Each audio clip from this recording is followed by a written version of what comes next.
Selamat siang Bapak Ibu sekalian. Assalamualaikum warahmatullahi wabarakatuh.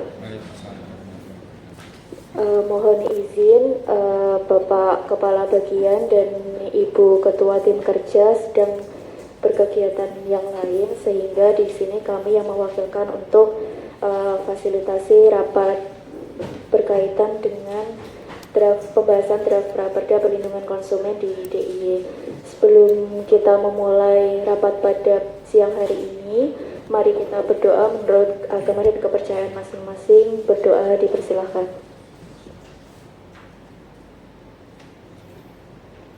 Berdoa selesai. Ini Bapak Ibu berkaitan dengan rapat pada tanggal 27 November kemarin telah dilakukan pembahasan dan beberapa masukan oleh peserta rapat, yaitu berkaitan dengan perbedaan penyelenggaraan dan pelaksana, kemudian juga diusulkan berkaitan dengan pemerintahan daerah, itu dimasukkan di dalam bab berkaitan dengan penyelenggaraan dan pelaksana, kemudian juga berkaitan dengan penyelesaian konsumen rentan dari sisi BPSK seperti apa, kemudian berkaitan dengan kewajiban dan tanggung jawab serta hak dari pelaku usaha maupun konsumen, kemudian dengan usulan breakdown berkaitan dengan bentuk-bentuk perlindungan konsumen, kemudian berkaitan dengan standar layanan minimum, materi muatan tentang konsumen rentan, kemudian juga adanya pertanyaan dari Biro Hukum berkaitan dengan BPSK itu termasuk lembaga non struktural atau bukan, kemudian nantinya berdampak pada treatment yang bisa dilakukan. Kemudian juga berkaitan pendanaan untuk BPSK dalam ranah memperkuat dari pemerintah daerah itu nantinya seperti apa. Berkaitan dengan hal tersebut, untuk rapat pada siang hari ini, monggo untuk tenaga ahli dapat memberikan penjelasan berkaitan dengan perbaikan draft yang ditampilkan saat ini. Monggo, waktu kami silahkan.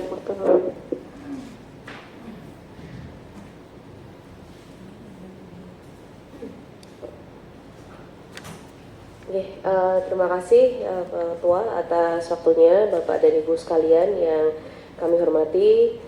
Selamat siang, semoga semuanya dalam keadaan sehat insya Allah. Mungkin untuk penyampaian matriks ini langsung per nomor saja begitu nggih. Jadi untuk masukan yang pertama itu dari Ibu Putri dari BPSK. Mohon izin Ibu untuk mempersingkat waktu, mungkin tidak perlu dibahas satu-satu nggih. Jadi langsung konsep perbaikan dari draft raperda yang ditampilkan saat ini menurut Oke. Baik, untuk menyingkat waktu jadi tidak perlu. Memang dari beberapa masukan ada beberapa hal yang mirip begitu ya. Yang pertama kaitannya dengan sanksi mungkin. Ini karena yang saya terbaca saja nih. Sanksi itu hasil dari pembahasan kami TA menyatakan bahwa memang kalau untuk sanksi ini kami merujuk pada regulasi undang-undang baik itu administratif maupun pidana, sehingga memang untuk pengenaan sanksi itu tidak bisa diakomodir di dalam raperda begitu. Kemudian ada terkait dengan penambahan klausul baku.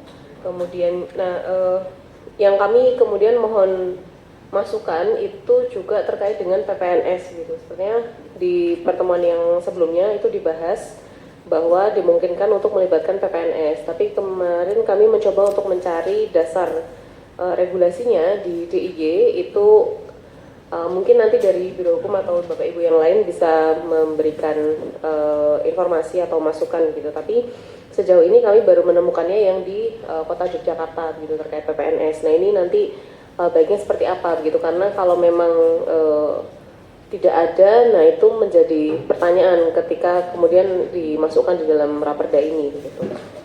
Kemudian terkait dengan kelompok rentan ya, wanita, kemarin dari matriks yang kami baca itu ada masukan terkait dengan penambahan wanita atau perempuan dan anak-anak dalam ruang lingkup konsumen rentan gitu. dan perubahan wanita menjadi perempuan ya. Dan juga penyelesaian sengketa bagi kelompok rentan. Nah ini kami juga perlu masukan juga sebenarnya dari BPSK. Kalau untuk alur penyelesaian sengketa, logikanya kan seharusnya tetap sama ya, maksudnya proses penyelesaiannya seharusnya sama gitu.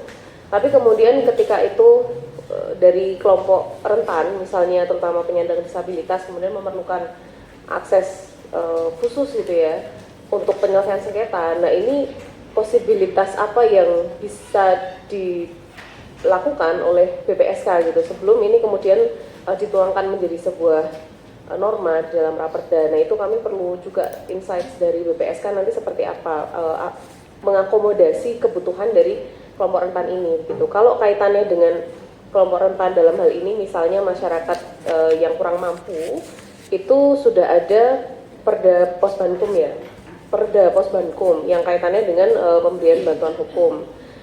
Tapi kalau kaitannya dengan kelompok rentan misalnya penyandang disabilitas, nah itu yang kami juga perlu masukkan nanti posibilitasnya seperti apa di BPSK.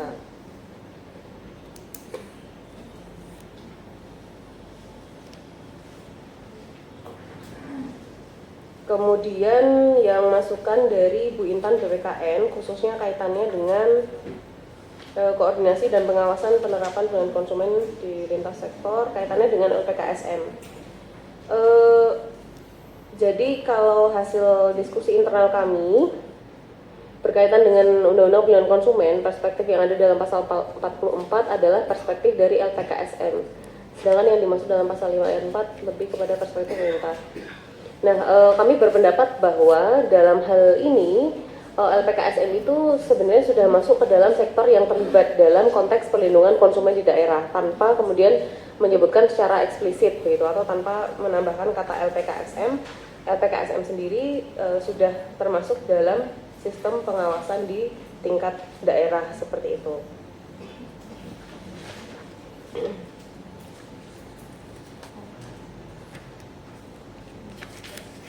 Kemudian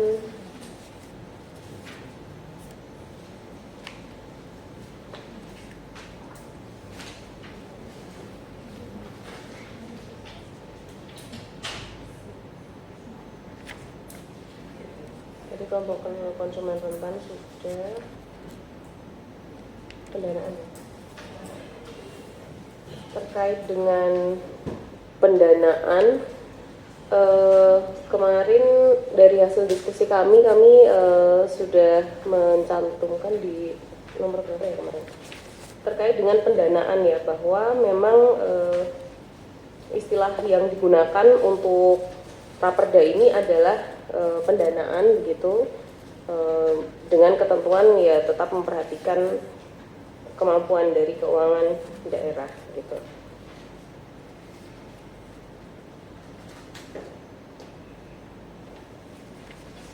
Kemudian ini yang ada yang cukup penting ya kaitannya dengan perlindungan konsumen itu kemarin di pasal 5 atau 6 ya saya agak lupa. Ada perlindungan konsumen itu terdiri dari preventif, kuratif dan rehabilitatif. Kemudian di situ preventif ada menyebutkan tentang standar pelayanan minimum. Nah ini kami perlu mendapatkan insight di pasal 7 ya, pasal 7. Nah kami perlu mendapatkan masukan juga dari Bapak dan Ibu gitu ya. Ketika kaitannya dengan penetapan standar, ini nanti konsekuensinya tentunya akan panjang gitu. Kalau untuk memang perlindungan preventif bisa di dalamnya ada penetapan standar, tapi standar ini kan kemudian menjadi ada kewajiban dari pihak-pihak tertentu untuk memastikan bahwa produk yang beredar, produk dan jasa yang beredar di masyarakat itu harus sesuai standar. Nah ini nanti menjadi kewajiban, tentunya menjadi kewajiban pemerintah dan tentunya ini akan menambah ya tadi konsekuensi yang ke depan gitu. Tapi kalau untuk edukasi dan literasi itu memang menjadi semangat utama dari raperda ini untuk peningkatan edukasi dan literasi, kemudian pengawasan serta pengaturan kontrak baku. Kemudian untuk yang kuratif Ini kaitannya dengan penyelesaian sengketa, pemberian ganti rugi dan pemulihan hak konsumen, dan yang rehabilitatif mencakup pemulihan dampak sosial ekonomi konsumen sesuai ketentuan regulasi. Ini sebenarnya untuk yang pasal 7 ini kemarin kami sudah ada konsep, tetapi konsep ini memang perlu dibahas terlebih dahulu sebelum kemudian kami masukkan ke dalam rangkaian norma raperda ini. Mungkin nanti konsepnya bisa diperlihatkan, Mas. Di belakang sendiri. Di belakang sendiri. Di raperda sendiri. Oh ya, konsepnya ada di belakang sendiri ya, jadi masih ada 7A, 7B, 7C. Tapi itu tentunya perlu masukan dari Bapak dan Ibu ya, karena itu konsekuensinya cukup panjang, atau sekiranya itu nanti turun menjadi turunan di Pergub atau bisa di Raperda gitu. Kemudian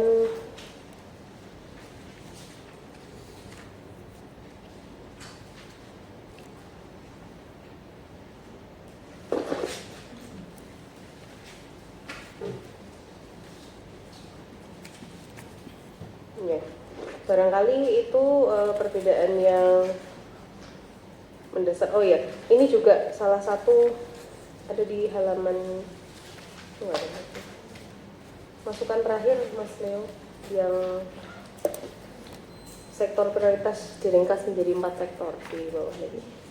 Ya, Bapak dan Ibu sekalian, untuk pasal 12 ayat 2 mungkin bisa nanti sambil dibaca bahwa sektor prioritas berdasarkan hasil diskusi kami TA setelah membaca hasil temuan dari penelitian yang kemudian dituangkan di dalam naskah akademik, maka sektor prioritas yang ditentukan di sini diringkas menjadi 4 sektor karena pertimbangannya adalah itu sektor di mana terjadi banyak kasus yang ditangani oleh BPSK dan juga hasil dari penelitian lapangan, yaitu perumahan, air dan sanitasi, perdagangan melalui sistem elektronik, obat dan makanan, jasa pariwisata dan ekonomi kreatif. Barangkali nanti kami mohon masukan dan juga diskusinya.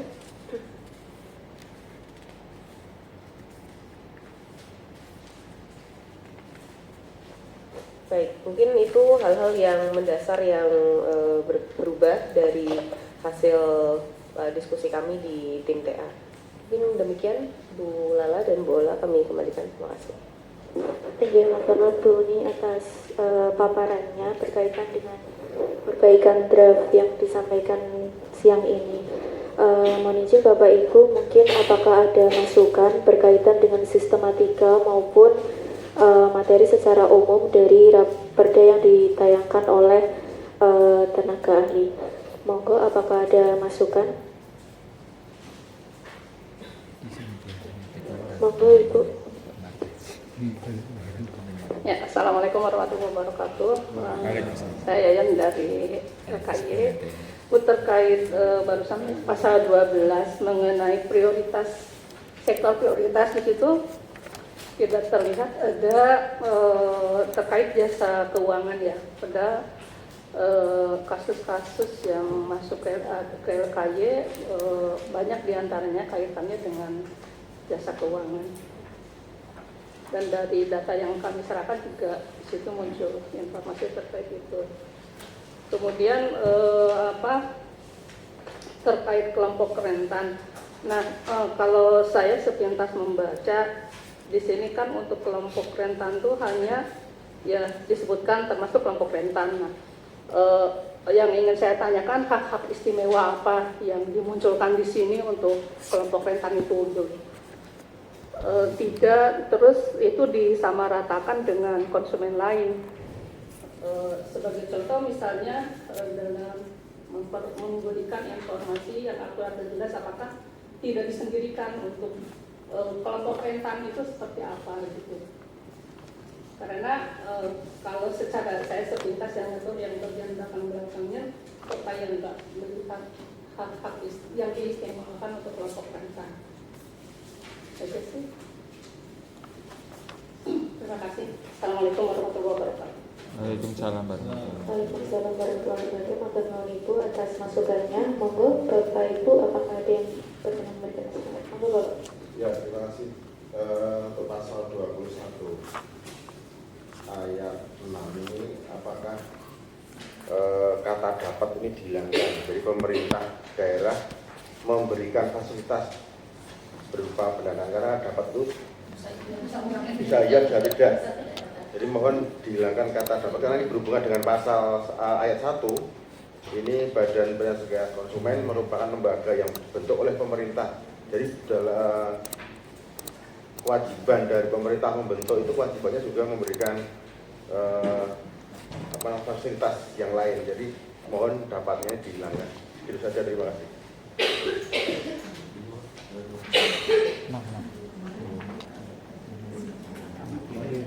Monggo Bapak.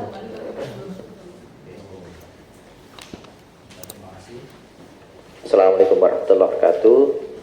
Alhamdulillah. Yang pertama saya aturkan terima kasih secara garis besar.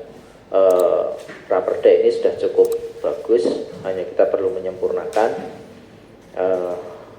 Namun demikian kami perlu juga menyampaikan beberapa hal. Yang pertama seperti tadi di akhir disampaikan bahwa prioritas di pasal 12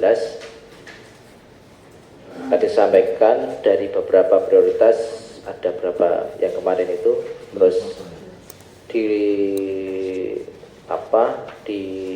ini menjadi 4 gitu. Nah, dipras menjadi 4. Saya malah berpikir seperti ini. Ini kan temuan hari ini.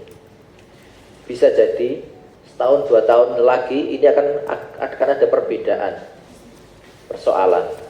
Nah, kenapa kita tidak begini saja? Misalnya pemerintah daerah menetapkan sektor prioritas perlindungan konsumen sebagaimana pasal 8 ayat 8 dengan tambahan kata-kata di mana sektor prioritas akan ditentukan oleh Pemda setiap 5 tahun sekali misalnya, sehingga ini bisa berubah gitu, sehingga perda ini bisa dipakai kapanpun gitu. Jadi setiap 5 tahun saja Pemda dalam hal ini menentukan apa sih sektor prioritasnya begitu dalam hal perlindungan konsumen, sehingga menurut saya ini bisa lebih bagus.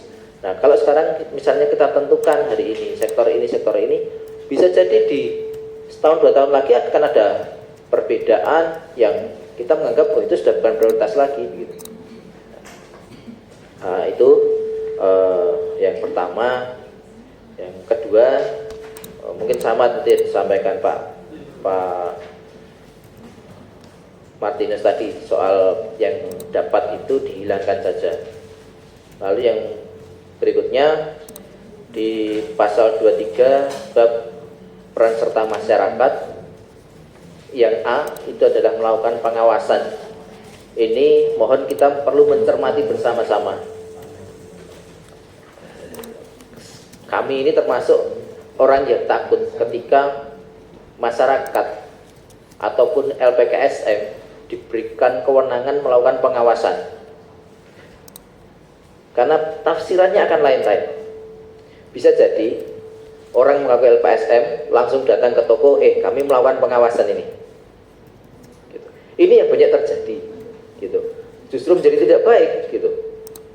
Maka pengawasan itu bagaimana? Nah, bisa misalnya pemerintah bersama masyarakat melakukan pengawasan, atau kalau di sini peran serta masyarakat berarti masyarakat bersama pemerintah daerah melakukan pengawasan, gitu lebih. Jadi ada memang institusi negara yang memang berwenang untuk itu dan bisa menjadi menengahi gitu. Sehingga jangan sampai justru pelaku usaha ini dipersulit ketika dengan perda ini, terus masyarakat siapapun itu merasa punya hak untuk melakukan pengawasan. Karena standar pengawasannya akan berbeda-beda, cara menafsirkannya berbeda-beda. Dan ini terjadi ketika beberapa waktu lalu kami BPSK ini didatangi oleh LPKSM dan mengatakan kami sudah melakukan pengawasan Pak terhadap toko ini, mereka melakukan pelanggaran begitu. Ini kan jadi tidak baik. Atau dia langsung datang ke toko, kamu justru menjadi modus pemerasan baru. Pemilik toko, kamu melanggar ini loh, tak laporkan atau bagaimana? Ini kan menjadi modus modus yang tidak baik. Padahal dengan perda ini harapannya kita mendorong ekonomi yang baik, adanya keselarasan antara konsumen dan pelaku usaha. Ini yang kita hati-hati, monggo direnungkan. Kalau kami berharap jangan sendiri tapi ada institusi negara, misalnya pemerintah bersama masyarakat melakukan pengawasan, itu nggak apa-apa. Jadi jangan berdiri sendiri. Termasuk BPSK itu ketika melakukan pengawasan jangan berdiri sendiri, karena bisa jadi itu kan di masyarakat akan ada sesuatu yang membuat kita tidak baik. Gitu. Itu saja masukan kami. Matur nuwun. Assalamualaikum warahmatullahi wabarakatuh. Waalaikumsalam warahmatullahi wabarakatuh. Matur nuwun Bapak atas masukan yang diberikan. Selanjutnya mungkin masih ada Bapak Ibu yang akan memberikan masukan. Kalau mboten Mbak Ola. Matur nuwun Mbak Lala. Assalamualaikum warahmatullahi wabarakatuh. Waalaikumsalam. Selamat siang Bapak Ibu semuanya. Yang pertama mungkin sebelum kita nanti masuk lebih teknis ke dalam, sebenarnya ini kaitan bangunan Raperda atau arsiteknya Raperda itu memang kita harus membahas lebih dalam Bapak Ibu, karena beberapa hal ya kita cermati. Mungkin kalau teknisnya nanti kita bisa berdebat di dalam, tapi monggo kita cermati bersama, misalnya pasal 5 dan pasal 6 ya. Di pasal 5 ini ayat 1 kan TA langsung pelaksana perlindungan konsumen di daerah meliputi A. Perangkat daerah. Perangkat daerah itu kan kalau di Pemda juga tidak mungkin melaksanakan sesuatu tanpa amanat atribusi atau delegasi dari atas ya. Jadi kalau langsung tiba-tiba perangkat daerah itu menurut kami juga tidak tepat. Di mana-mana kalau pelaksana kebijakan ya pemerintah daerah, habis itu pemerintah daerah dilaksanakan oleh perangkat daerah yang membidangi urusan apa gitu, itu di bawahnya, tapi tetap harusnya yang disebut pemerintah daerah bukan perangkat daerah. Itu yang pertama. Kemudian kalau dilihat dari struktur pasal 6 ini juga banyak yang bolak-balik gitu ya dengan pasal 5. Misalnya pasal 6 ayat 1 perangkat daerah menyelenggarakan pelindungan konsumen di daerah. Di sini kan dibilangnya perangkat daerah menyelenggarakan, sedangkan di 5 ayat 1 sebenarnya juga sudah disebut pelaksana perlindungan konsumen meliputi perangkat daerah. Berarti sebenarnya 5 ayat 1 huruf A dengan 6 ayat 1 itu sama, materi muatannya itu sama, hanya dipisah di dua pasal. Kemudian ayat 2 penyelenggaraan sebagaimana dimaksud pada ayat 1 dilaksanakan oleh perangkat daerah. Nah ini juga sama, sebenarnya ini sama dengan ayat 1 dan sama dengan 5 ayat 1 huruf A juga. Nah yang ayat 3 tiba-tiba TA menyebut pemerintah daerah dalam menyelenggarakan perlindungan konsumen dapat bekerja sama. Jadi tadi nyebut perangkat daerah, yang ayat 2 perangkat daerah lagi, yang ayat 3 pemerintah daerah. Itu menurut kami hal-hal yang perlu kita bahas bersama mengenai arsitekturnya. Ini bolak-balik dan membuat pembaca itu bingung menafsirkan membaca pasalnya. Terus yang kedua, kalau ini pertanyaan, di sini kan menyebut mengenai hak dan tanggung jawab konsumen, hak dan tanggung jawab pelaku usaha, termasuk juga standar-standar tadi. TA tadi kan menyampaikan tidak akan ada sanksi ya berkaitan dengan kajian dan seterusnya. Sebenarnya pertanyaan kami, perda ini wajib nggak untuk mengatur kembali mengenai hak tanggung jawab konsumen, hak tanggung jawab pelaku usaha, dan ya terutama itu ya, karena tanpa diatur di Raperda ini sebenarnya hal itu pasti merujuk pada peraturan perundang-undangan yang ada di atas. Kami tuh khawatirnya hanya nanti kalau ada RUU perlindungan konsumen, hak konsumennya beda, terus tanggung jawab konsumennya ada bedanya dikit lah, misalnya hak tanggung jawab pelaku usaha juga beda dikit. Nah itu akan membuat perda ini menjadi harus menyesuaikan dengan peraturan yang di atasnya. Kalau misalnya perda ini tidak harus mencantumkan hak, kewajiban dan tanggung jawab tadi, maka mungkin kita bisa fokuskan perda ini lebih kepada Pemda itu melakukan apa gitu terhadap perlindungan konsumennya. Jadi kalau cuma hak, kewajiban itu kan narasi ya, maksudnya kayak meliputi ABC itu narasi ya, itu bukan norma yang kemudian bisa dioperasionalkan. Yang dibutuhkan masyarakat itu kan apa yang bisa kami dapatkan dengan hak dan kewajiban kami. Jadi kalau hak dan kewajiban hanya sekedar cuma ditulis saja listingnya gitu, menurut kami itu tidak perlu ditulis di sini. Kalau tidak bisa dioperasionalkan Pemda ngapain dengan hak dan kewajiban serta tanggung jawab itu. Selain itu juga hak dan kewajiban itu kalau di dalam peraturan perundang-undangan manapun itu kan pasti satu paket dengan sanksi. Itu pasti satu paket dengan sanksi, karena di sini juga bahasa yang digunakan TA itu wajib, banyak yang wajib. Wajib itu pasti disertai dengan sanksi. Nah, kalau kita tidak bisa mengakomodir sanksi, ya buat apa kita tulis kewajiban di sini? Kalau kami lihat di beberapa perda-perda daerah lain tentang konsumen, memang Bapak Ibu rata-rata daerah-daerah itu jujur copy paste dari undang-undang konsumen. Bisa dicermati di Google, itu rata-rata copy paste. Nanti sanksinya mereka biasanya hanya sanksi sesuai peraturan perundang-undangan yang berlaku. Akhirnya juga nggak diatur sanksinya sesuai undang-undang gitu. Jadi akhirnya juga ada atau tidak ada perda itu sebenarnya bisa dioperasionalkan dengan undang-undang gitu, cukup gitu, nggak harus bentuk raperda, karena toh akhirnya copy paste. Kalau daerah-daerah lain monggo dicermati, saya sudah mencermati rata-rata copy paste. Begitupun dengan sanksinya. Nah, kalau kita mau berbeda paradigmanya, ya kita harusnya fokus pada 3 pelaksana tadi, kan ada Pemda, BPSK, LPKSM. Nah, itu difokuskan pada bagaimana 3 pelaksana itu benar-benar menguatkan aspek perlindungan konsumennya. Jadi bukan kita menulis hak dan kewajiban, tapi menulis bagaimana perlindungan konsumen. Tadi ada 3 ya, preventif, kuratif, rehabilitatif. Nah, misalnya di preventif tuh apa saja sih yang harus dilakukan gitu, itu nanti ditulis di preventif.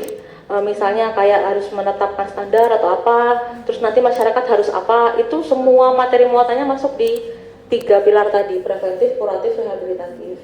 Menurut kami sih, pandangan kami seperti itu. Kemudian berkaitan dengan sektor-sektor tadi, bayangan kami juga mungkin harusnya ada bab perencanaan ya. Jadi bab perencanaan itu nanti bunyinya kira-kira pemerintah daerah menetapkan rencana aksi perlindungan konsumen misalnya. Rencana aksi perlindungan konsumen ini di dalamnya memuat sektor prioritas, target, tahun dan seterusnya. Biasanya rencana aksi memuat apa sih? Salah satunya ya sektor prioritas itu.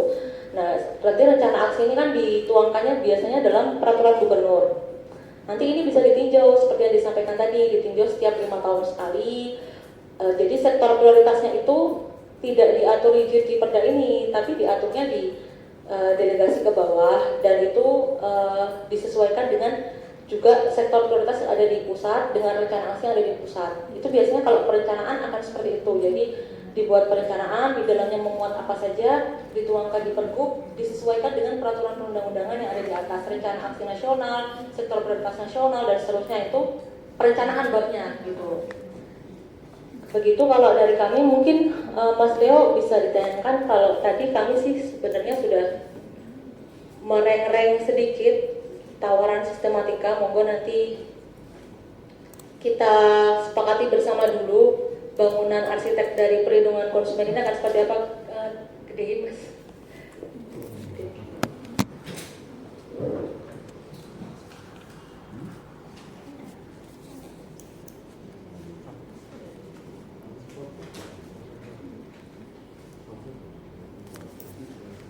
Yang punya saya, yang mana tadi?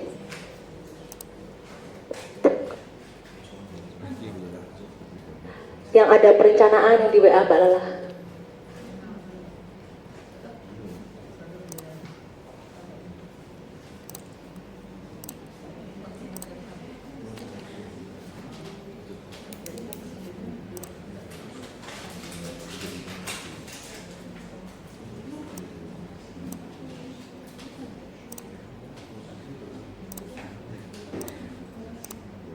Yang ada perencanaan ya Mas?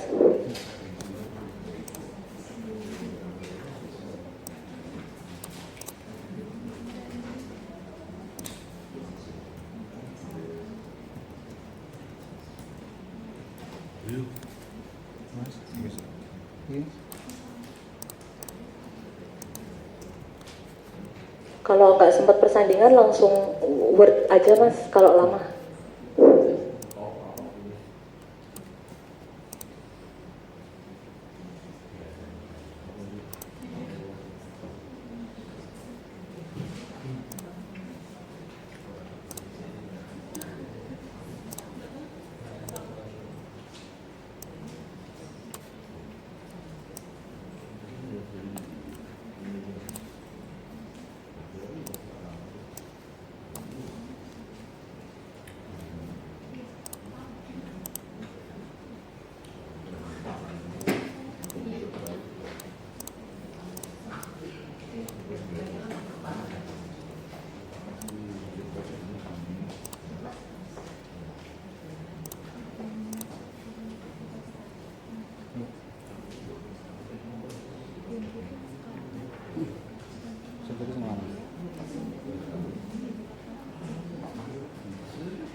Oke, Bapak Ibu, mohon dibesarin Mas Leo.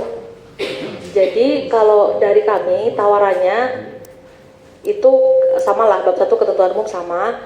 Nah itu ada bab perencanaan. Nanti bab perencanaan itu akan mengatur yang tadi, ada penyusunan rencana aksi, terus habis itu rencana aksi ditetapkan, memuat sektor prioritas, memuat target, waktu dan seterusnya lah, seperti biasanya rencana aksi pada umumnya.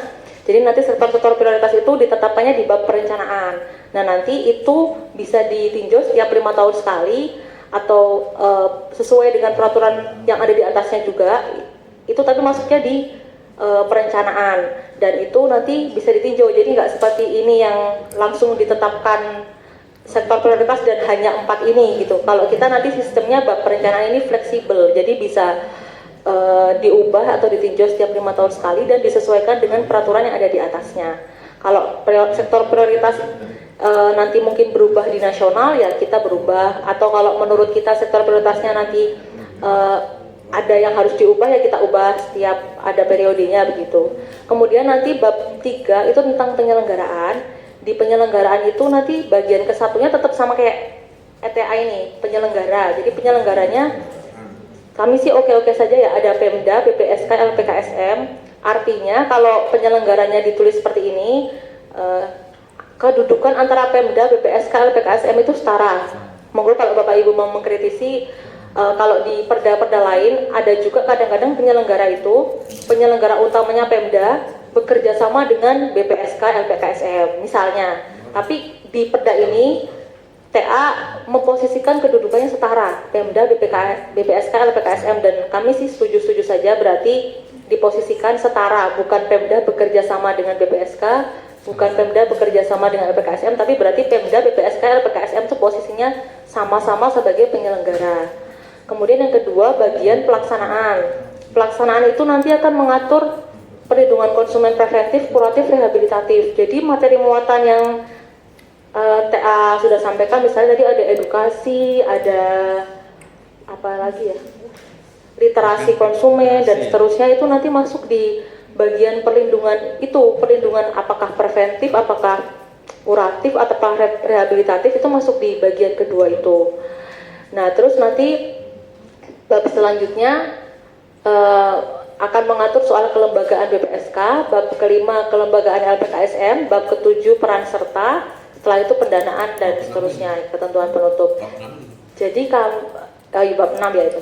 Jadi di sini tidak ada hak dan kewajiban. Tapi kalaupun ada hak dan kewajiban, ya bisa-bisa aja dimasukin di bab sebelum penyelenggaraan itu. Tapi itu pun juga hanya ngelis gitu, hanya menulis kembali apa yang ada di undang-undang. Karena kalau hak dan kewajiban kan sudah ditulis di atas juga, kita cuma bisa nambahin, nggak bisa ngurangin gitu. Jadi itu Bapak Ibu usulan dari kami, monggo masukan kami kembalikan ke forum. Prinsipnya kami inginnya raperda ini tidak kopas dari undang-undang, yang pertama. Yang kedua, lebih operasional gitu, jadi bisa digunakan langsung oleh masyarakat dan dibutuhkan sesuai kebutuhan. Jadi bukan cuma sekedar nulis norma gitu tapi nggak bisa dilaksanakan gitu. Kami pinginnya benar-benar ada subjek, misalnya Pemda ngapain, BPSK ngapain, LPKSM ngapain, masyarakat ngapain gitu. Jadi bukan sekedar menulis kata-kata gitu. Itu masukan kami, monggo Mbak Lala kami kembalikan. Ya, matur nuwun Mbak Una atas masukan yang diberikan. Monggo Bapak Ibu, apakah ada masukan dan tanggapan berkaitan dengan sistematika yang diusulkan oleh Mbak Ola? Monggo kami silahkan. Oke, kalau dari kami, saya merasa itu malah seperti itu. Karena seperti yang di awal kami sampaikan, kami berharap perda ini itu bukan copas dari undang-undang.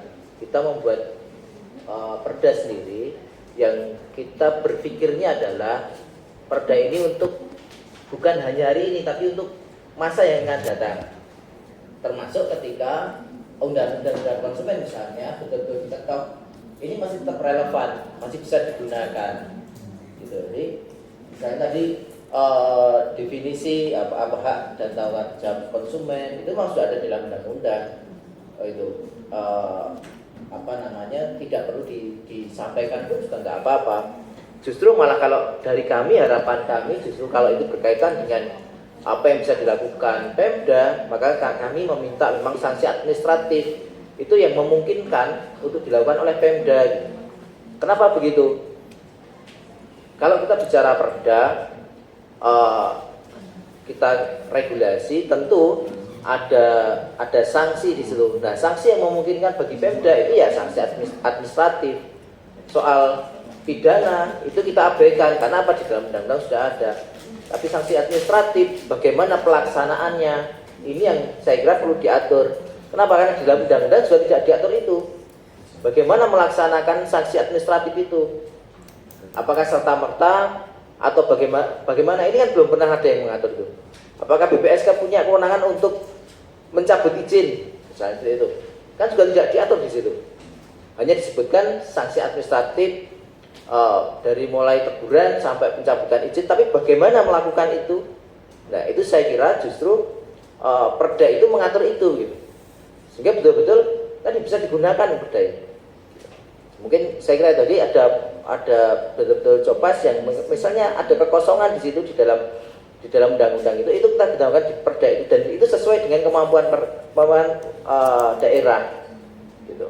Jadi asasi administratif pun itu sesuai dengan kewenangannya daerah. Misalnya perusahaan ini, PT ini misalnya dia nakal ini, berkali-kali nipu konsumen ini gitu. Apa yang harus dilakukan misalnya? Nah, sehingga apakah BPSK lalu serta-merta kamu tak cabut izinnya, padahal yang mengeluarkan izin juga bukan BPSK gitu.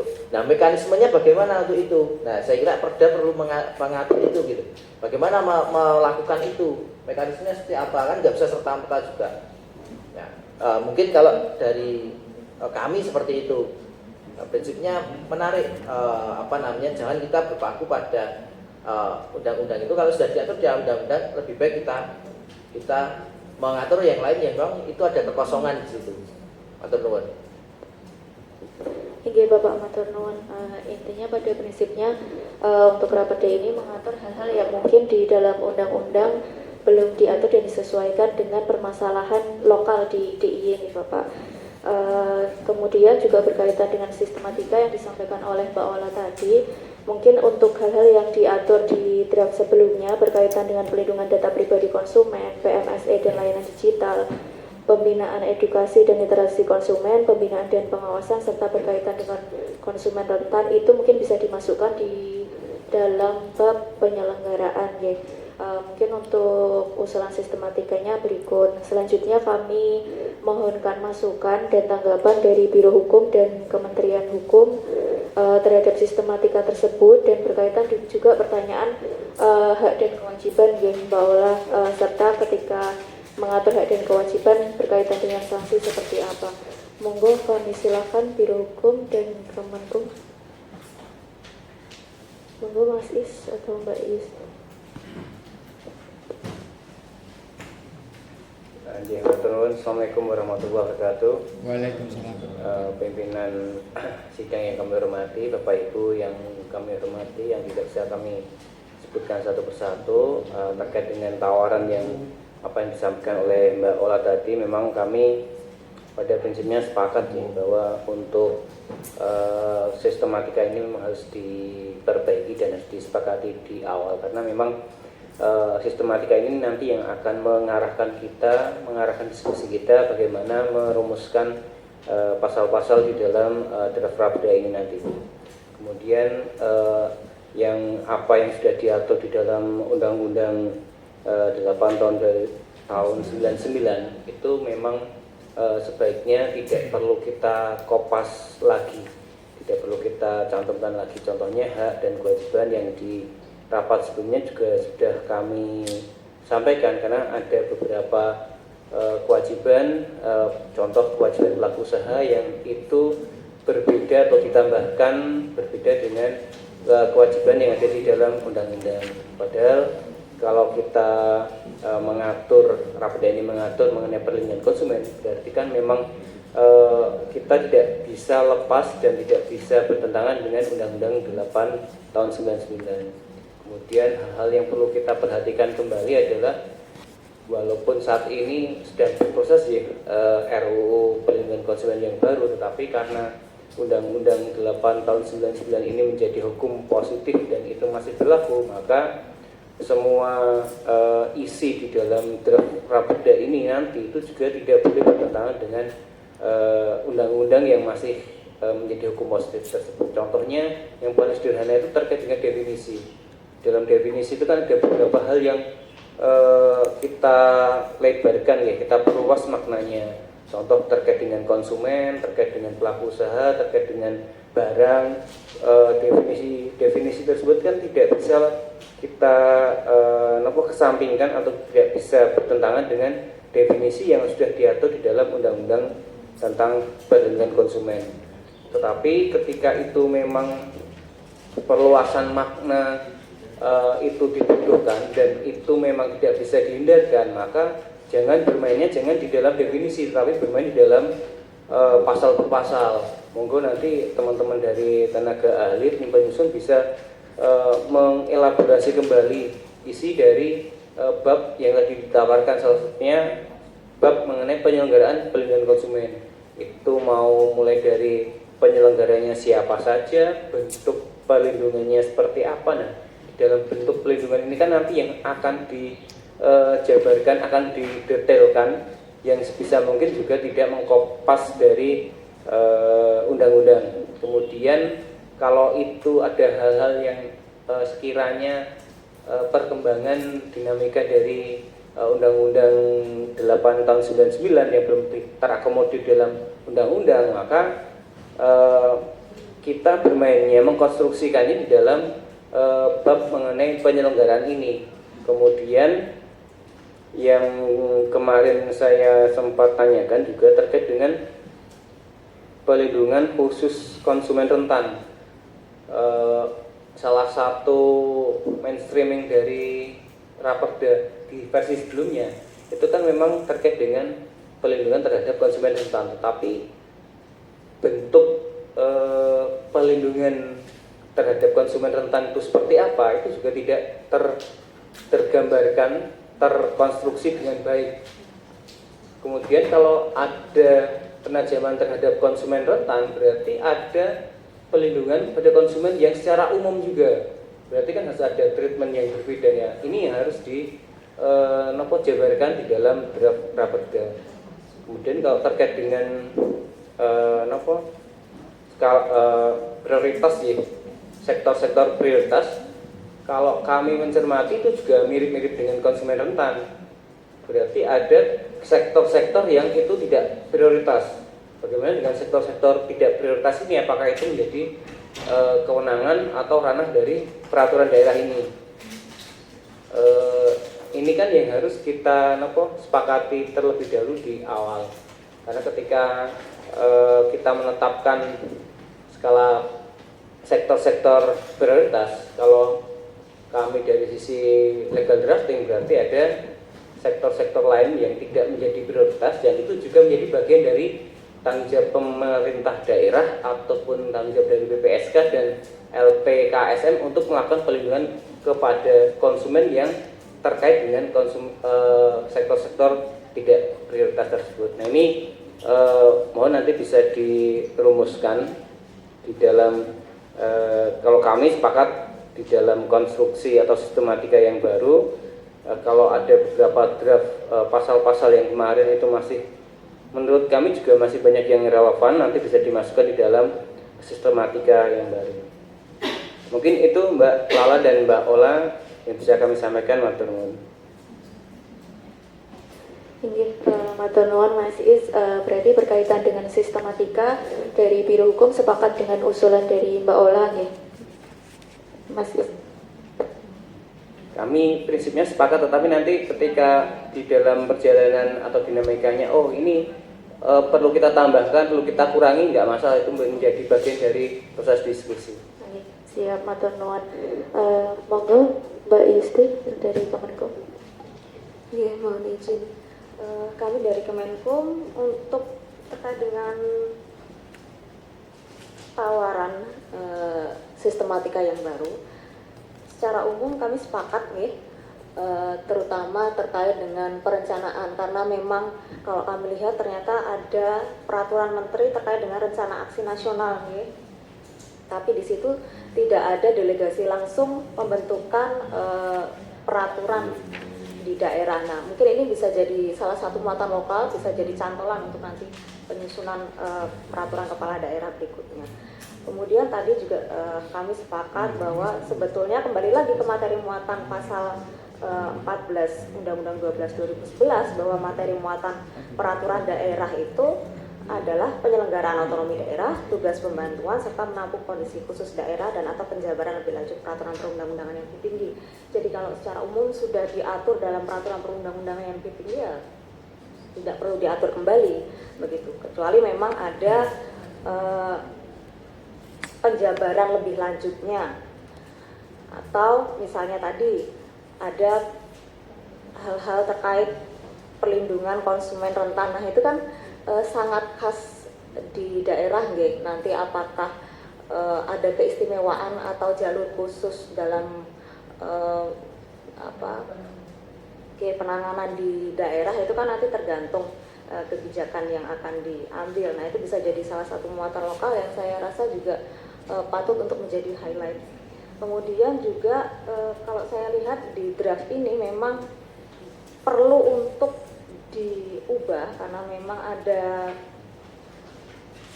hal yang membingungkan, terutama terkait dengan pembinaan deh. Di pembinaan pasal 21 pasal 18 pembinaan konsumen dengan pembinaan yang di pasal 24. Nah ini sebetulnya yang mau diatur itu sejauh mana, yang mau objek yang mau diatur itu siapa. Nah itu kan juga nanti perlu diperjelas lagi. Mungkin secara umum seperti itu ya. Terima kasih. Ya, matur nuwun Mbak Yusti atas tanggapan yang diberikan. Selanjutnya mungkin TA dapat menanggapi berkaitan dengan masukan dan tanggapan dari Bapak Ibu serta juga dari Biro Hukum dan Kementerian Hukum. Kemudian juga berkaitan dengan tadi yang difokuskan terkait dengan perencanaan, kemudian juga berkaitan dengan penyelenggaraan. Monggo tenaga ahli. Terima kasih Mbak Lala mewakili tenaga ahli. Jadi kami pertama menyatakan sepakat terkait dengan sistematika yang ditawarkan oleh Sekwan terkait dengan penyusunan raperda terkait dengan perlindungan konsumen ini. Dulu memang beberapa hal berkaitan dengan apa yang telah kami susun, ini lebih banyak kami ingin mengakomodir beberapa muatan lokal yang sebenarnya ingin kami masukkan, sehingga banyaknya ini menjadi unlock dalam kaitannya dengan penyusunan draft raperda ini. Namun seperti yang disampaikan Mbak Yusti tadi berkaitan dengan muatan lokal tadi pun bisa dimasukkan dalam item-item atau dalam norma-norma lain dalam kaitannya dengan perencanaan, penyelenggaraan, sehingga nanti kami pun bisa mengkolaborasikan terkait dengan semangat penyusunan dari naskah akademik ini. Seperti yang Bapak Ibu bisa lihat bahwa sebenarnya dari muatan-muatan utama yang kami buat di sini, tapi kepada tadi sebutkan ada bagaimana terkait dengan peningkatan literasi konsumen, dan yang kedua adalah bagaimana proses perlindungan bagi konsumen rentan. Dan dalam kaitannya dengan penyusunan nantinya, kami akan mencoba untuk kemudian menambahkan terkait dengan bagaimana proses atau bagaimana perlakuan terkait konsumen rentan itu dalam proses pembinaan edukasi dan literasi. Jadi nanti di situ akan kemudian ditambahkan bagaimana mereka menjadi pihak yang kemudian diutamakan dalam proses pembinaan edukasi dan literasi konsumen. Karena kalau kita lihat dari proses penyelesaiannya, dalam beberapa literasi yang kami lihat itu memang sama prosesnya. Cuma nanti mungkin dari sisi bankumnya, karena Perda DI sudah ada Perda Bankum rentan, maka untuk proses keuangannya dan proses pendampingan dari OBH itu bisa mengadopsi dari Perda tersebut. Dan semangat yang disampaikan dari Sekwan tadi bahwa kita lebih baik pada sisi proteksi sebelum Maka tadi kami juga sepakat terkait dengan sistematika ini. Kemudian berkaitan dengan pendanaan BPSK tadi, kami mengikuti dari Permendag 72, memang secara eksplisit sudah dicantumkan di dalam Permendag tersebut bahwa memang pembiayaan BPSK itu menjadi atau dibebankan kepada APBD daerah provinsi, sehingga nanti kami akan mencantumkan dan menghilangkan diksi dapat dalam raperda ini.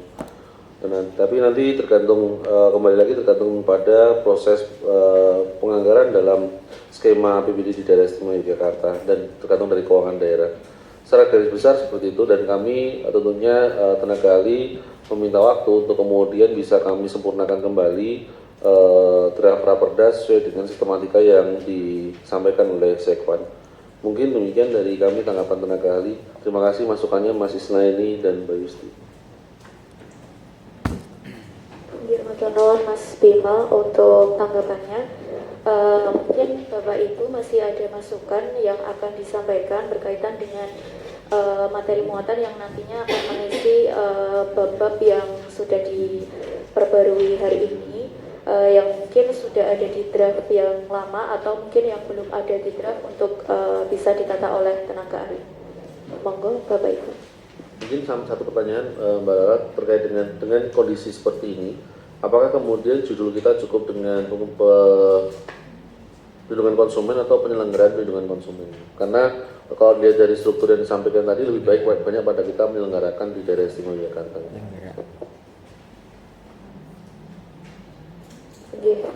Berkaitan dengan judul, mungkin apakah forum ada masukan berkaitan dengan judul? Apakah perlu ditambahkan penyelenggaraan atau tetap di perlindungan konsumen?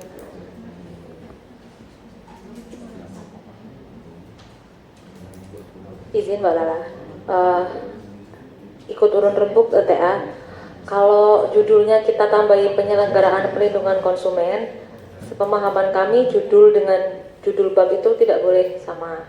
Jadi nanti kalau judulnya penyelenggaraan perlindungan konsumen, bab 3 penyelenggaraan lagi, dari sisi drafting nanti keliru. Jadi kalau kami ya tetap seperti ini saja. Toh perlindungan konsumen di sini definisinya tetap sebenarnya penyelenggaraan ya, segala upaya untuk menjamin segala upaya itu ya sepertinya penyelenggaraan juga.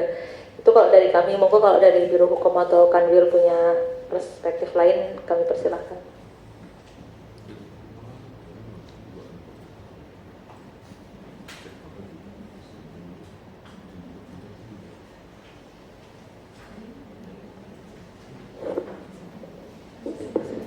Mungkin kalau semua belum ada masukan berkaitan dengan judul, sambil jalan ya berkaitan untuk judul, mungkin ada masukan berkaitan dengan materi muatan yang mau ditambahkan dari Bapak Ibu hadirin peserta rapat. Monggo kami silakan.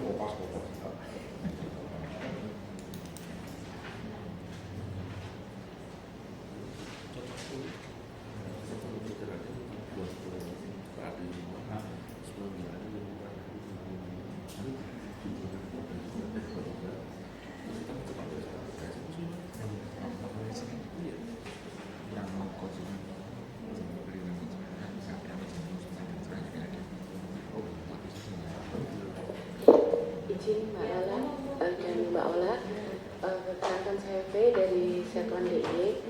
Mohon maaf sebelumnya, ini saya hanya mempertanyakan atau memberi masukan saja, tidak bermaksud mengkritik atau bagaimana. Kalau saya tidak salah baca dalam naskah akademik ada di bagian pertimbangan hukum atau dari peraturan perundang-undangan yang menjadi dasar pertimbangan menggunakan undang-undang kesehatan atau rumah sakit, begitu. Nah, pertanyaannya dalam raperda ini bagian manakah yang bisa diacu dari undang-undang tersebut? Karena seperti yang kita tahu, sengketa antara pasien dengan rumah sakit itu sangat amat rawan terjadi di Yogyakarta. Apakah dengan raperda ini itu tuh bisa mengcover sengketa-sengketa medis yang sangat kompleks, misalnya seperti pasien yang bersengketa dengan RS itu belum tentu hanya sengketa medis saja, Bisa jadi dia juga selain malpraktek juga ada maladministrasi. Nah, apakah itu juga tercover di Raperda ini? Itu bagaimana? Tadi saya membaca di pasal 1 untuk konsumen rentan. Apakah pasien itu juga konsumen rentan atau bukan? Kemudian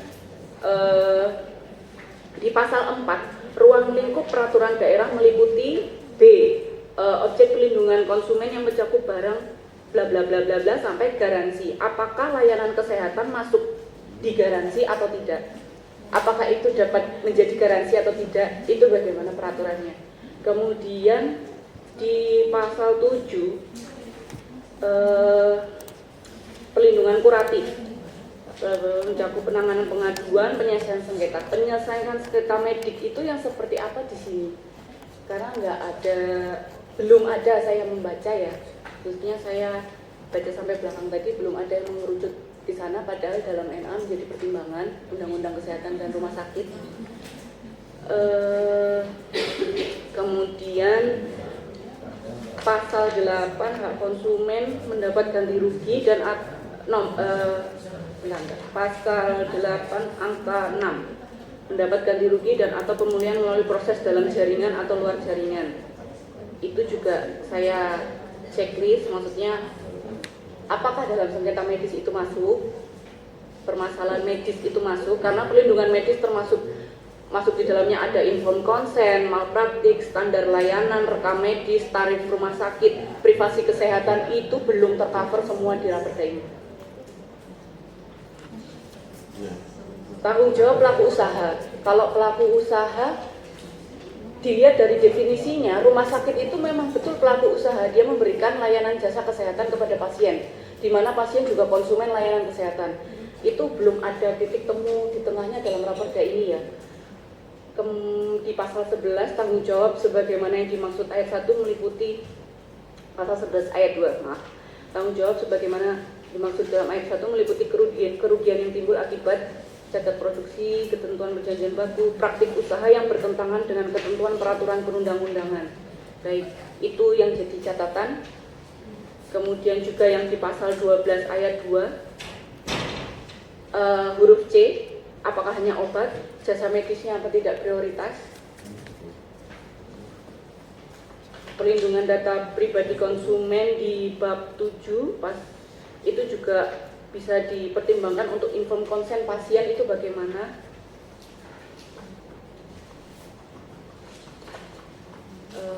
Kemudian khusus untuk penyelesaian sengketa itu juga bagaimana, sengketa untuk medis, karena kalau untuk pengaduan mungkin bisa, tapi kalau untuk penyelesaian sengketa medis apakah dimasukkan juga atau tidak, ini sebagai masukan saja, bahan diskusi mungkin untuk para TA. Karena ada pelaporan kepada Majelis Kehormatan Etik Kedokteran ya dimana kalau misalnya menengahi sengketa medis diasumsikan tidak bisa netral karena itu profesi ya, itu dari sisi kedokteran saja, dari pasien apakah ada yang bisa mengcover hak-hak pasien dalam sengketa medis, itu bagaimana? Terima kasih. Ya, terima kasih. Pimpinan izin jawab. Jadi berdasarkan atas pengetahuan kami terkait dengan naskah akademik dalam bab 3, memang kami berusaha semaksimal mungkin membuka ruang untuk kemudian kami mengkaji semua peraturan perundang-undangan yang berkaitan dengan perlindungan konsumen. Sejauh mana peraturan tersebut kemudian menjadi rujukan atau menjadi dasar terkait dengan penyusunan tergantung dari kebutuhan yang dilaksanakan di daerah. Nah, kemudian terkait dengan kesehatan, kami melihat bahwa pasien itu juga merupakan konsumen dalam kaitan dengan industri kesehatan. Namun dalam kaitan dengan perda ini memang tidak ditulis secara eksplisit tentang dunia kesehatan. Kenapa obat muncul dalam pasal 12 itu karena memang fungsinya lebih kepada memunculkan sektor-sektor prioritas yang ada dalam penelitian kami. Dari 11 sektor, kemudian ada beberapa yang menurut penelitian kami itu masuk ke dalam sektor-sektor prioritas. Nah, kemudian sejauh mana penyelesaian sengketa dalam kaitannya dengan perlindungan konsumen terkait dengan industri kesehatan itu sangat mungkin dilakukan. Dan kaitannya dengan tersebut harus memang sudah ada beberapa literasi yang mengatakan bahwa industri kesehatan dan kaitannya dengan para orang yang bekerja di dalamnya merupakan suatu sistem terkait dengan pelaku-pelaku di bidang kesehatan sehingga dimasukkan. Namun saat ini memang apa-apa yang dilakukan oleh teman-teman BPSK ataupun dari pihak yang lain dalam penyelesaian sengketa lebih banyak dan lebih mudah itu pada level perdata. Jadi terkait dengan pasal 1365 perbuatan melawan hukum, mana-mana yang kemudian bisa merugikan oleh pihak lain itu yang menjadi dasar mungkin teman-teman lebih mudah dalam kaitannya penyelesaian sengketa terkait dengan konsumen. Terkait dengan tindakan dokter itu juga bisa ketika nanti sudah diputuskan dalam majelis dokter terkait dengan penyelesaian itu, baru kemudian ke aspek kerugian dan perdataannya itu bisa kemudian dimasukkan dalam proses sengketanya. Nanti kerugiannya terkait dengan pasal 1365 KUH Perdata itu akan kemudian dihitung kerugiannya dan itu menjadi dasar terkait dengan mediasi, kemudian bahkan sampai tuntutan keperdataan dari teman-teman BPSK untuk kemudian bisa masuk. Nah kemudian untuk kenapa tidak dimasukkan secara eksplisit, memang tidak kemudian kita atur secara semua eksplisit. Nanti kalau semua eksplisit, semua sektor masuk ke dalam ini gitu. Jadi kita secara umum penegasannya seperti itu saja. Mungkin itu dari kami sih Mbak Melade. Iya, matur nuwun Mas Bima berkaitan dengan tanggapan atas masukan yang disampaikan oleh Mbak P. Mungkin nantinya TA dapat ini mengkaji kembali berkaitan dengan sejauh apa nanti bentuk-bentuk perlindungan konsumen baik yang preventif, kuratif maupun rehabilitatif yang akan diatur. Jadi untuk bisa melihat nanti ketika ada sengketa itu penyelesaian sengketanya itu nanti apakah secara keseluruhan atau seperti apa. Kemudian juga nanti mekanisme dari penyelesaian sengketa itu nanti juga seperti apa. Kemudian juga berkaitan dengan penyelenggaraan tadi juga perlu dikaji kembali oleh TA berkaitan dengan konsumen rentan maupun konsumen secara umum ya, apakah nantinya di penormaan akan dibedakan atau seperti apa. Kemudian juga berkaitan dengan perencanaan terkait dengan sektor prioritas dan tadi juga tanggapan dari Biro Hukum berkaitan dengan sektor tidak prioritas, apakah dimungkinkan ketika perencanaan itu tidak dibuat 5 tahun sekali tetapi setiap tahun, itu mungkin juga bisa dipertimbangkan oleh tenaga ahli. Monggo Bapak Ibu, apakah ada masukan kembali berkaitan dengan nantinya materi muatan yang akan diatur di dalam rapat dana itu? Mungkin saya pertanyaan terkait dengan apa yang disampaikan dari pimpinan tadi, bahwa yang kami pahami dari Undang-Undang 12 2011 itu bahwa ketika suatu bentuk perencanaan itu diadakan lebih dari 10 tahun atau 5 tahun lah, saya lupa, baru boleh kemudian dievaluasi perencanaan itu dalam maksimal 1 kali dalam 5 tahun kalau tidak salah. Nah sehingga kalau perencanaan itu hanya 5 tahun, maka apakah hak terkait dengan evaluasi terkait dengan perencanaan itu bisa dilakukan atau tidak gitu. Mungkin ke Biro Hukum atau ke kami. Monggo Biro Hukum atau Mbak Isti dari Kementerian Hukum, monggo. Tanggapan berkaitan dengan yang disampaikan oleh Mas Bima, monggo Mas Bima, berkaitan dengan pengawasan. Ini Mbak Yusti, tadi kan sektor prioritas itu kan kita masukkan ke dalam perencanaan saja. Jadi nanti teman-teman di OPD teknis dan teman-teman OPD yang lain akan mencoba membuat perencanaan terkait dengan sektor-sektor itu kapan akan dibuat prioritas, mana yang tidak. Nah tadi disampaikan kemudian apakah kemudian bisa perencanaan itu bisa diubah per tahun gitu ya, tadi kalau salah. Nah yang kami pahami ketika kita membuat sistem perencanaan itu kemudian seperti Riparda, Ripek, kemudian rencana induk itu kalau misalnya atau kemarin RPLH ya terakhir itu ketika dia jangka waktunya lama baru bisa dievaluasi 5 tahun sekali misalnya atau 5 tahun 2 kali itu. Nah apakah kemudian bisa kita evaluasi per tahun gitu dan memang jangka waktunya cuma 5 tahun gitu Mbak? Saya rasa tergantung dengan ini ya, aturan di tingkat pusatnya seperti apa nggih. Karena memang misalnya ada yang 5 tahun, 3 tahun baru bisa dievaluasi. Nah, saya kurang tahu apakah setiap tahun bisa dievaluasi karena itu memang saya jarang menemukan. Biasanya kalau 5 tahun itu nanti baru 3 tahun evaluasi sekali baru diubah. Mungkin seperti itu, harus dilihat dari aturan di tingkat pusatnya dulu, RAN-nya dulu. Nah, sedangkan ini kita mau membuat kelokalan di DIY, rencana induk di DIY, Mbak. Menjadi pertanyaan lagi, apakah OPD siap untuk melakukan evaluasi per tahun?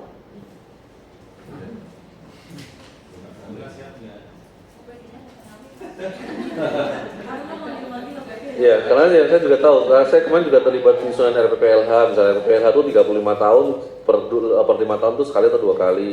Dari Parda juga sama, gitu, sekali 2 kali.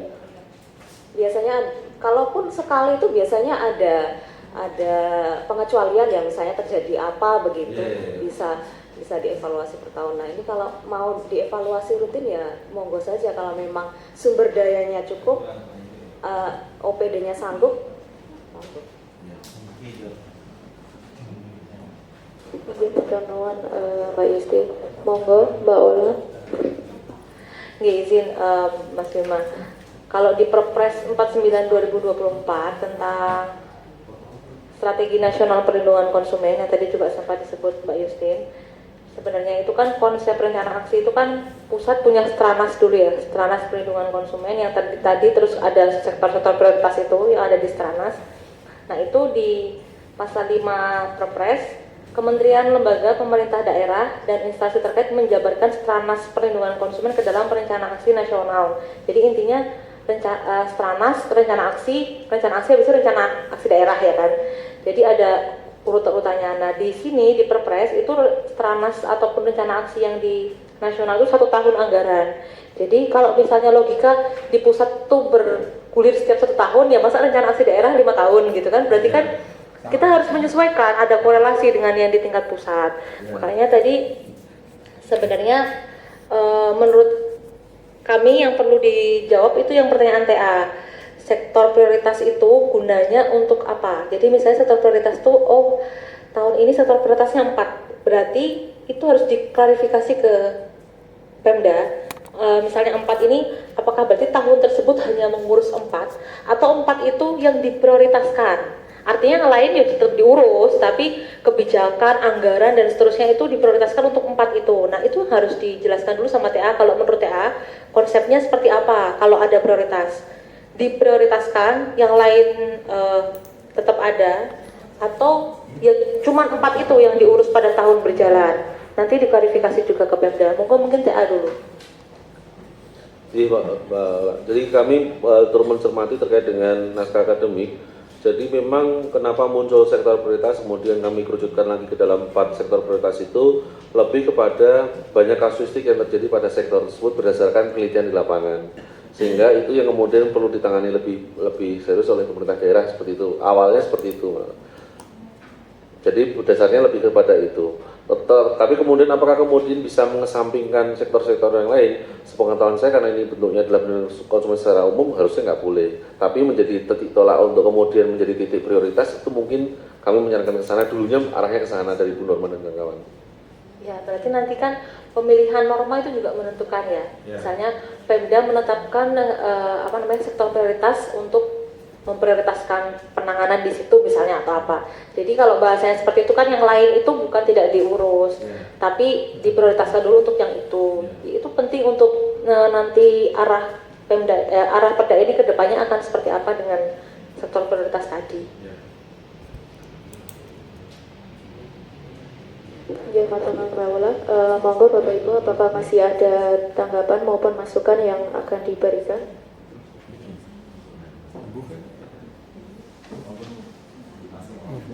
Monggo Bu. Baik, mungkin kalau terkait dengan sektor prioritas, saya kira mungkin ya kalau hasil dari NA hari ini, mungkin hari ini menjadi prioritas. Tapi nggak tahu, mungkin 5 tahun lagi, 2 tahun lagi kita ke depan nggak tahu. Jadi kalau saya sarankan sektor prioritas dihilangkan saja. Jadi nanti menyesuaikan dengan konteks yang ada mungkin di daerah gitu, di DIY. Kemudian terkait dengan perlindungan khusus, mungkin kalau kami punya pemikiran bahwa terkait dengan perlindungan khusus konsumen rentan misalnya begitu ya. Apa yang khas dari DIY sih gitu ya. Di DIY itu kita adalah kota lansia mungkin ya, OTW. Karena hari ini kita udah 13% atau sampai kemudian sampai 15% gitu ya. Jadi apa yang kemudian menjadikan khusus itu di kota lansia ini misalnya untuk lansia misalnya ya. Kemudian terkait dengan disabilitas dan yang lain. Misalnya di situ di Undang-Undang Perlindungan Konsumen itu kan ada mewajibkan, salah satu kewajiban konsumen itu adalah membaca. Kalau misalnya seperti ini misalnya, orang yang deaf misalnya atau yang netra misalnya, apakah bisa membaca? Tulisannya kecil ini. kita bisa bercanda misalnya gitu. Jadi apa yang kemudian bisa menjembatani itu? Mungkinkah misalnya di sini ada barcode yang kemudian kalau kita scan bisa ada bunyinya misalnya gitu ya. Jadi ini terkait dengan aksesibilitas. Tapi saya mikir ini kalau misalnya ini UMKM nanti kira-kira gimana gitu. Karena kita di DIY itu banyak juga UMKM gitu. Kalau kita mikir pelaku usaha, ya UMKM juga perlu dong kita pikirkan gitu ya. Nanti jangan-jangan kita membuat undang-undang atau peraturan yang kemudian memberatkan juga buat mereka gitu sehingga membatasi perkembangan mereka. Nah, kemudian terkait dengan pelaku usaha, saya tadi sepakat juga dengan Mbak V gitu ya, terkait dengan kesehatan. Kemudian kalau khas lagi di Jogja itu adalah tentang pendidikan misalnya, ya kan? Karena kita kota pendidikan nih, ada kota wisata, kota pendidikan. Jadi adakah perlindungan khusus untuk misalnya anak-anak nih yang untuk pendidikan misalnya. Setiap tahun kita dibanjiri oleh berapa anak-anak nih. Kategorinya kan kalau mahasiswa itu masih anak-anak yang baru mentas ya.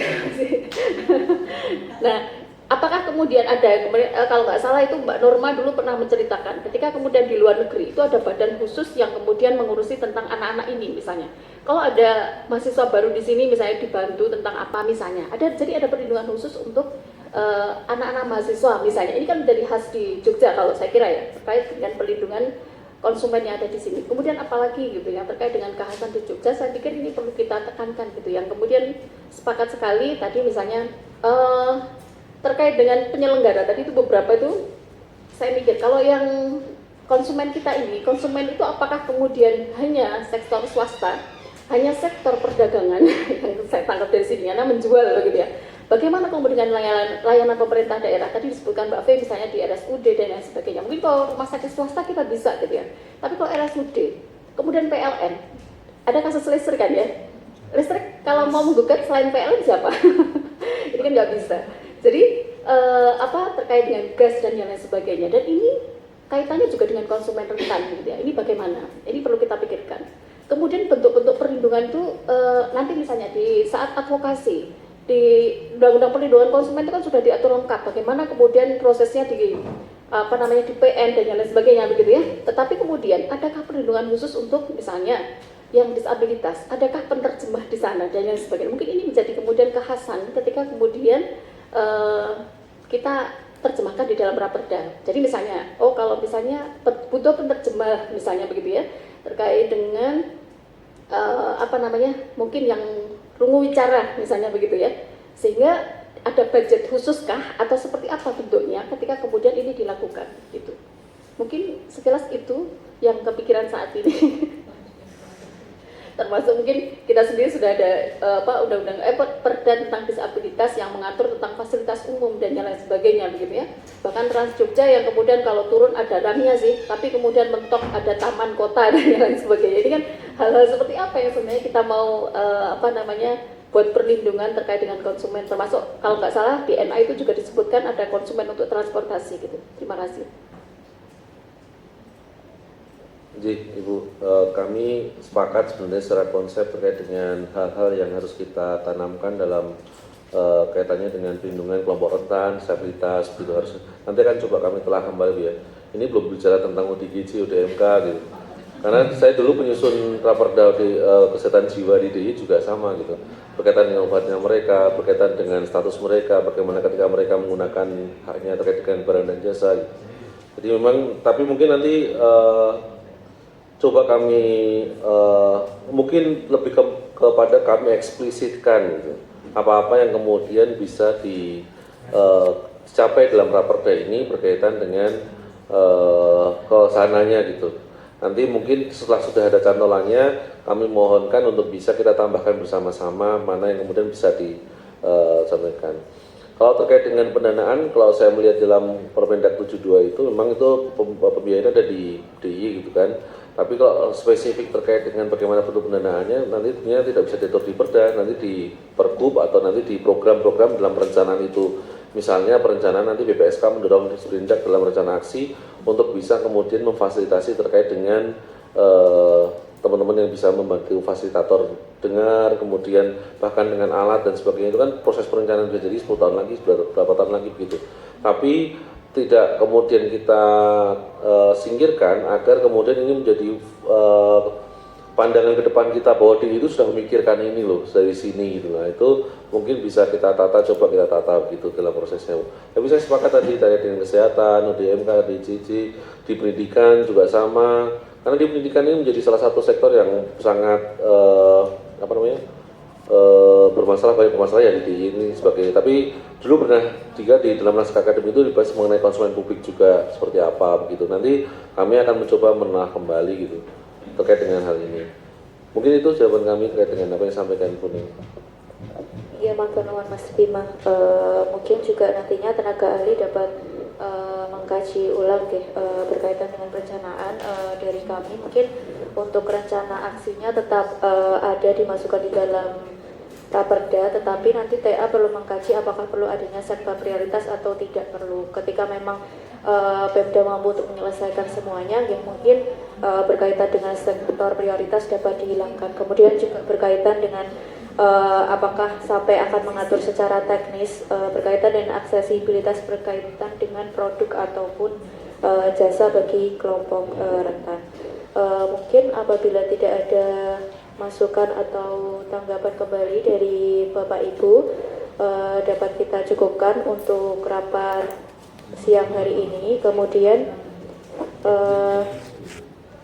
hari Senin pagi kami jadwalkan untuk ada forum diskusi atau FGD di hotel berkaitan dengan draft Raperda, sehingga kami harapkan untuk TA dapat segera untuk mengubah draft Raperdanya dengan sistematika yang baru serta masukan berkaitan dengan materi muatan yang disampaikan oleh Bapak Ibu. Mungkin sekian untuk rapat pada siang hari ini. Kita tutup rapat dengan berdoa bersama-sama. Doa kami silahkan.